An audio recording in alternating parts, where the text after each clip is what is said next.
Primeiro, eu gostaria de agradecer o convite para poder enviar esse vídeo.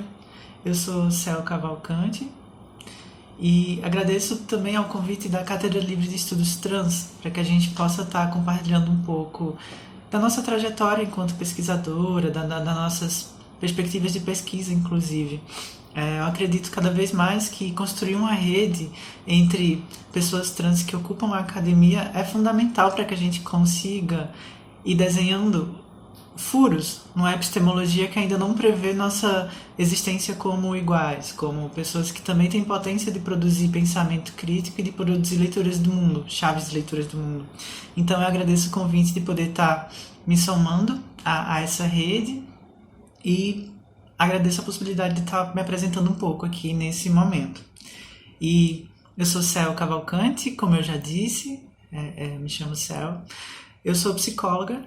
sou mestra em psicologia pela Universidade Federal de Pernambuco e atualmente eu estou terminando um doutorado em psicologia pela Universidade Federal do Rio de Janeiro.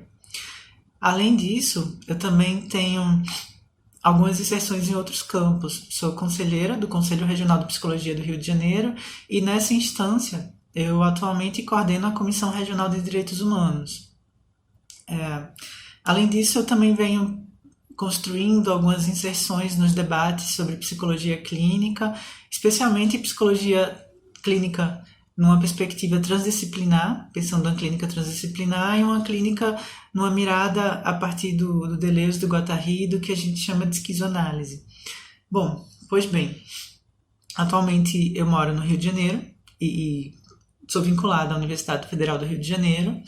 e venho pensando um pouco sobre, me interessa como campo de pensamento, passear um pouco pelos temas de produção de subjetividade, políticas públicas, feminismos interseccionais e pós-estruturalistas, clínica esquizoanalítica, políticas de segurança pública e criminologia crítica. Esses são, de um modo amplo, grandes temas que têm sido presentes no meu cotidiano, ultimamente, assim, nos últimos anos. Como eu comentei, atualmente estou terminando uma pesquisa de tese de doutorado e meu interesse, minha preocupação nesse projeto, nesse tema, foi pensar como que os processos de encarceramento de pessoas trans no Brasil são atravessados por grandes dispositivos que nos apontam a relações muito densas que o Estado estabelece com corpos trans. Então, de modo um pouco mais destrinchado, minha hipótese era de que os processos penais contra pessoas trans acabam sendo atravessados por dois grandes dispositivos. O primeiro deles são os próprios processos de precarização da prostituição de rua, da prostituição precarizada, do trabalho sexual que é exercido compulsoriamente por vias precarizadas aqui no Brasil. Então, meu primeiro grande dispositivo de pesquisa, minha primeira grande hipótese foi de que as dinâmicas estabelecidas pela própria precarização do trabalho sexual acabam também se somando com o segundo grande dispositivo, que é certo uso da política sobre drogas. Certa forma como a gente desenha na América Latina as políticas sobre drogas, que em alguns lugares são chamadas de políticas antidrogas, mas aqui no Brasil a gente chama de políticas sobre drogas, e de como as nossas políticas sobre drogas acabam também se somando com a precarização da prostituição, do trabalho sexual, e produzem uma relação muito intrincada dos corpos trans com o sistema penal. Então, olhar não para as pessoas trans como objeto, mas olhar para o sistema penal como objeto, me ajuda a entender um pouco como que se aciona certa dinâmica que a criminologia crítica vai chamar de direito penal do inimigo, ou alguns outros teóricos vão pensar como políticas da inimizade.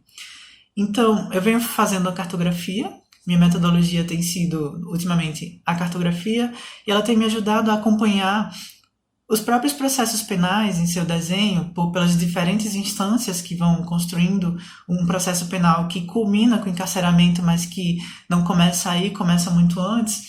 para entender como que os processos de criminalização primária e secundária, ou mesmo que outras perspectivas vão chamar de processos de criminalização e incriminação, acabam ajudando a gente a perceber como que o corpo trans ainda é entendido no Brasil e na América Latina como um corpo a ser combatido, como um corpo perigoso, como um corpo possivelmente passível de ser aniquilado. Então, meu interesse tem sido, ultimamente, nos últimos anos, onde eu venho construindo essa tese que já está no processo de finalização, tem sido entender como que o direito penal, ou o sistema penal, se a gente puder pensar como um grande circuito penal, acaba sendo mais uma ferramenta de aniquilação dos corpos trans, uma vez que, historicamente, esses corpos trans, os nossos corpos trans, são ainda entendidos pela coletividade como corpos que produzem o sentimento de perigo, corpos a serem combatidos, como vidas a serem combatidas. Então, mais uma vez agradeço, me coloco à disposição para que a gente possa continuar essa conversa e fico imensamente feliz em poder estar somando com essa rede.